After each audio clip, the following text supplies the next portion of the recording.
the point. Cut your rice.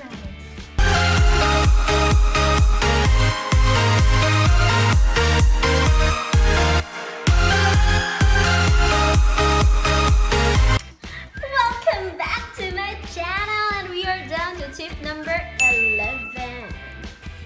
Yeah, tama ang narinig nyo. Bawasan natin ang pagkain ng kanin. If you are eating now 3 cups of rice, I know you're eating 4, so cut into half.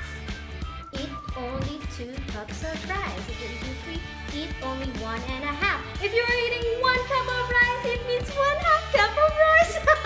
Yeah, right. So that's it. Bye-bye.